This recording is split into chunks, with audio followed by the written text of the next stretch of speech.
Hello, comment allez-vous ce matin? Bienvenue dans cette capsule énergisante numéro 3. On va parler de liberté aujourd'hui grâce à une de vos réponses. Une d'entre vous a fait une super...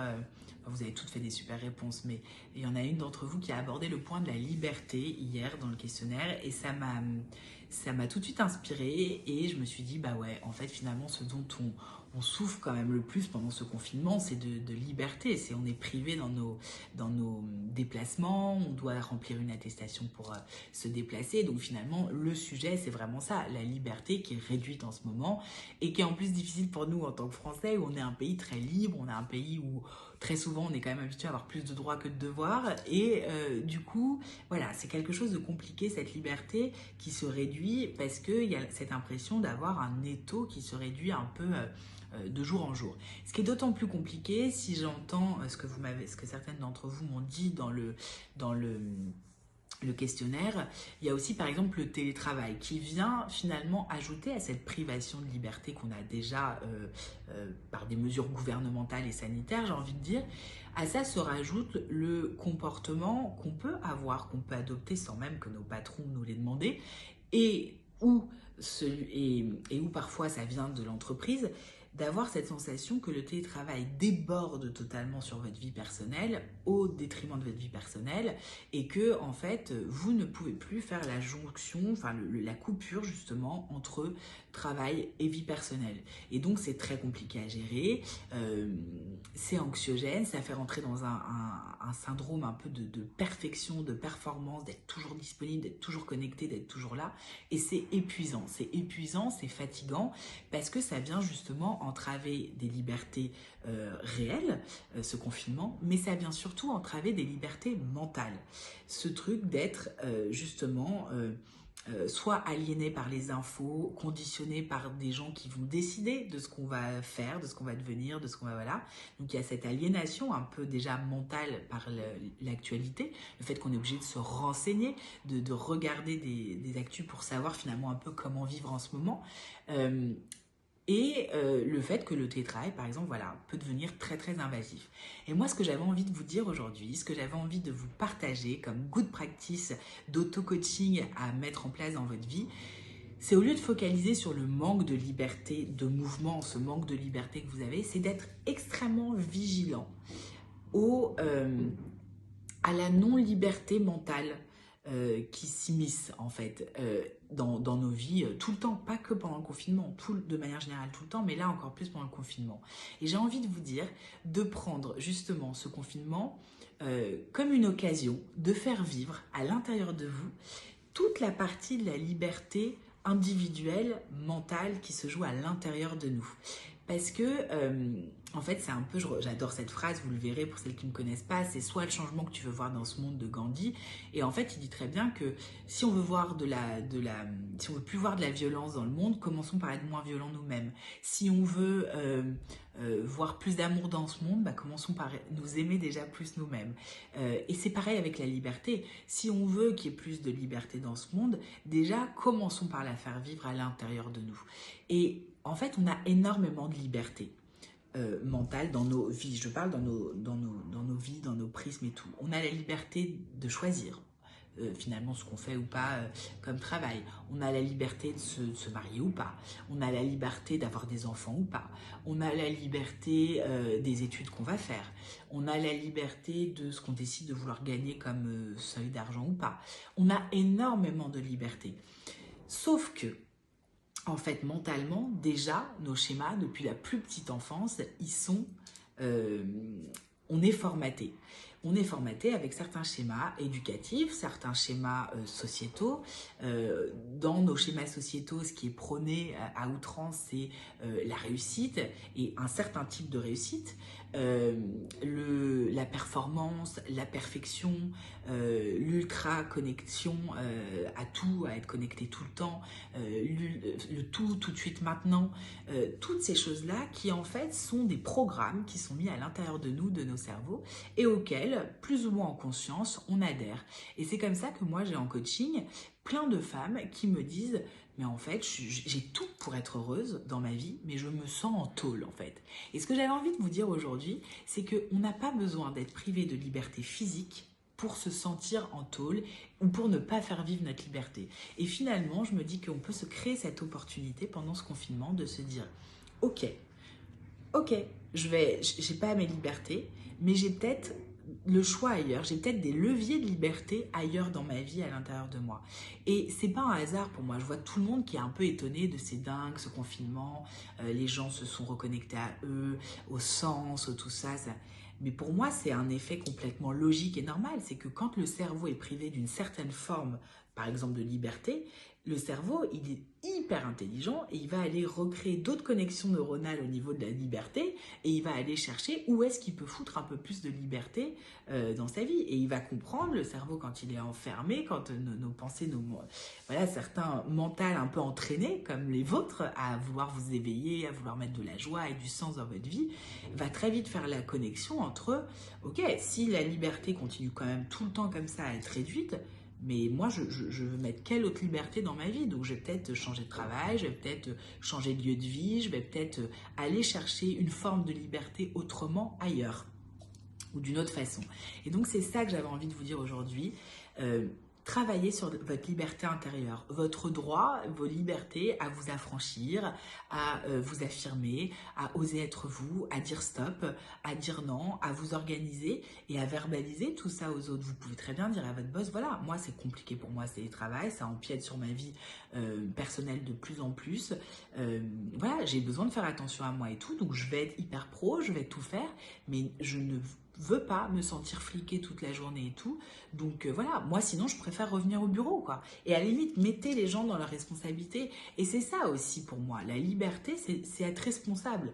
Et c'est prendre la responsabilité de sa vie et prendre les choses en charge. Et voilà, aujourd'hui, allez prendre en charge votre bonheur, allez prendre en charge la responsabilité de votre vie.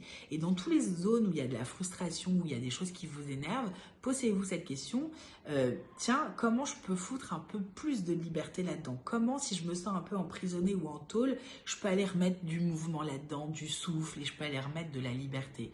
Et donc, vous voyez, moi, très souvent, ça passe par... tout le monde pense qu'en coaching, il faut forcément changer de vie, voilà.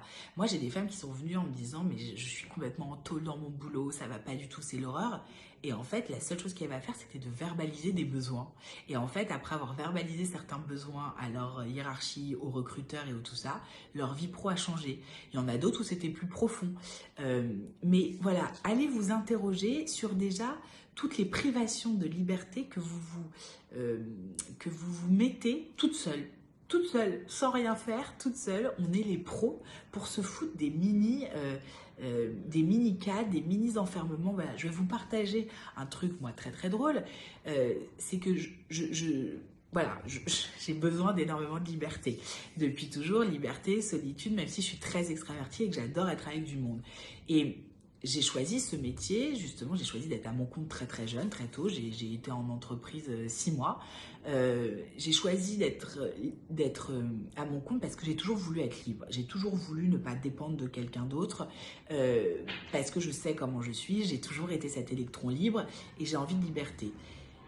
Cette liberté, elle a un prix, elle a un coût. C'est que par rapport à justement d'autres amis, d'autres personnes qui avaient choisi le salariat, bah moi je me suis rémunérée beaucoup plus tard. J'ai pas eu les mêmes vacances pendant des années que mes potes qui commençaient à toucher leur paye et qui partaient en vacances. J'ai pas pu accéder à acheter un appartement aussi vite que d'autres personnes. Il y a eu des prix à payer financiers.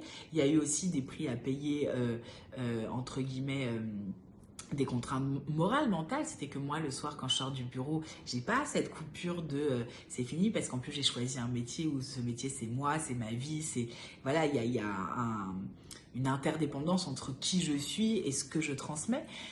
Donc voilà, c'est quand on est entrepreneur, c'est tout le temps dans sa tête, c'est tout le temps là, et en fait on ne fait plus la différence, et voilà. Et finalement, c'est bien parce que ça nous habite. Alors après, il y a des gens qui voient les choses comme le travail et puis le repos. Et moi, je me suis rendu compte pendant très longtemps que, en fait, inconsciemment, parce que j'avais énormément de salariés autour de moi qui, du coup, avaient une vie très réglée, le matin à 9h, à midi on déjeune, à 13h machin, que, en fait, sans m'en rendre compte, inconsciemment, je me mettais dans ce cadre-là pour que les gens comprennent que moi aussi je travaillais, pour que les gens... Et un jour, je me suis dit, mais putain, je suis pas à mon compte pour finalement avoir la vie qui emmerde tout le monde, d'être trop réglé, d'être trop machin. Je suis justement à mon compte pour pouvoir aller chercher mon enfant quand j'en ai envie et m'organiser comme je veux, pouvoir ne pas prendre de déj si je veux parce que je mets mes clientes à l'heure du déjeuner. Je suis à mon compte justement pour pouvoir aller à la piscine dans les créneaux différents que là où il y a plein de monde. Donc en fait, je suis allée petit à petit m'octroyer une liberté de pensée, une liberté de croyance, mais derrière c'est quoi toutes ces libertés? C'est des chemins finalement vers l'acceptation de soi, de s'offrir la reconnaissance soi-même plutôt que de l'attendre des autres, et puis voilà, de se dire mais en fait je m'en fous, si les gens voient qu'à 3 heures de l'après-midi je suis dans un bar ou dans un café avec une copine, je m'en fous complètement, parce qu'en fait c'est ça mon luxe à moi, c'est ça mon luxe, c'est de pouvoir travailler comme une dingue, comme ce week-end, quasiment jour et nuit et tout, mais si j'en ai envie cette semaine, à un moment de me prendre mon après-midi off et de me dire je parle à personne et je vais faire juste mon kiff, voir une copine et tout, je peux le faire. Après, ça a des contraintes, ça a des impacts, c'est de la responsabilité d'ailleurs de ce que je décide de faire à chaque instant dans ma boîte ou pas. Mais pourquoi je vous raconte ça? Parce qu'en fait, on est des pros pour s'enfermer, pour se foutre en tôle, pour répondre à ce que les autres attendent de nous, pour... faire comme on pense qu'il faut faire pour que ce soit bien, pour que ce soit accepté. Et en fait, quand on fait tout ça, quand on est dans ces schémas-là, on n'est pas libre. On n'est pas libre du tout mentalement. On n'est pas libre quand on ne fait pas quelque chose dont on a envie parce que ça ne se fait pas, ou parce que les gens penseraient qu'on est ouf, ou parce que ça fait bisounours, ou parce que... Voilà, on n'est pas libre dès qu'on raisonne comme ça. Et ce que j'avais envie de vous dire aujourd'hui, c'est ça. C'est de vous octroyer cette liberté et d'essayer de l'intégrer un peu partout dans votre vie. Et à chaque fois que vous avez envie de faire quelque chose et que vous vous en empêchez, ou à chaque fois que vous vous forcez à faire quelque chose, allez vous interroger. Vraiment, c'est ça l'auto-coaching, c'est de s'écouter, d'aller s'interroger quand il y a des moments qui frottent, quand il y a des moments où ça couine, il y a des moments où ça coince, c'est d'aller vous interroger pour aller vous dire, tiens, pourquoi ça coince? C'est quoi ce qui m'empêche de faire ce dont j'ai envie? C'est quoi qui me bloque? Ah bah c'est le regard d'un tel. Ok, pourquoi j'ai ça? Ou c'est mais parce que ça se fait pas de faire ça, ou parce que je peux pas, il y a trop de risques, personne ne fait. Allez voir ce que vous vous racontez. Plus vous allez comprendre ce que vous vous racontez à l'intérieur de vous, ce qui vous freine, ce qui vous empêche, plus vous allez découvrir quelles sont vos vraies peurs, et plus vous allez pouvoir travailler dessus. Et quand on libère ses peurs, on se libère totalement et on accède à des vraies libertés d'être, d'esprit, de faire, de vivre, de mouvement, et on accède à la liberté vraiment j'allais dire la liberté sous forme de plénitude, où finalement on se rend compte qu'on est libre à chaque instant dès lors qu'on arrive à s'écouter, et à prendre des décisions et à poser des actions et à choisir concrètement quelle liberté on s'autorise ou pas. Voilà, je m'arrête là parce que ça fait déjà 13 minutes, j'ai peur que vous l'ayez en 3 fois cette vidéo. C'était une capsule différente de celle d'hier. Vous allez voir, il y aura des énergies différentes comme ça, parce qu'il y a des sujets plus forts que d'autres. La liberté, c'est un sujet très vaste, on pourrait en parler pendant des heures. Moi, le lien que j'ai envie là, de vous faire tisser, c'est que au lieu de focaliser en ce moment sur ce manque de liberté extérieure, et profitez de ce confinement pour créer l'opportunité d'aller mettre plus de liberté à l'intérieur de vous, dans vos pensées, dans vos façons d'envisager le monde, dans vos façons d'envisager la vie, les relations, et d'ouvrir votre esprit, d'ouvrir votre horizon. Et vous allez voir que plus on s'octroie une liberté d'esprit, plus ça nous rend libres, très très libres. Pourquoi? Parce que plus on s'autorise, plus on devient tolérant avec les choix des autres, parce que plus on s'autorise à vivre nos propres choix, plus les choix des autres, on s'en fout en fait. Et du coup, plus vous devenez tolérant avec les choix que font les autres, moins vous êtes dans le jugement. Et dès que vous n'êtes plus dans le jugement de l'autre, dès que vous n'êtes plus dans la comparaison, dès que vous n'êtes plus dans l'attachement au regard des autres, vous touchez à une liberté intérieure qui est juste merveilleuse, magnifique et dingue. Donc voilà ce vers quoi j'ai envie de vous amener aujourd'hui et de vous inviter. Écoutez-vous, écoutez vos frustrations, écoutez vos moments de doute et allez vous demander où ça coince. C'est quoi l'endroit où vous vous sentez en tôle? C'est quoi l'endroit qui frotte où vous vous dites j'ai pas le choix? Et vous verrez que vous l'avez quand même toujours un peu. Allez, je vous embrasse très fort et capsule numéro 4 demain. Gros bisous.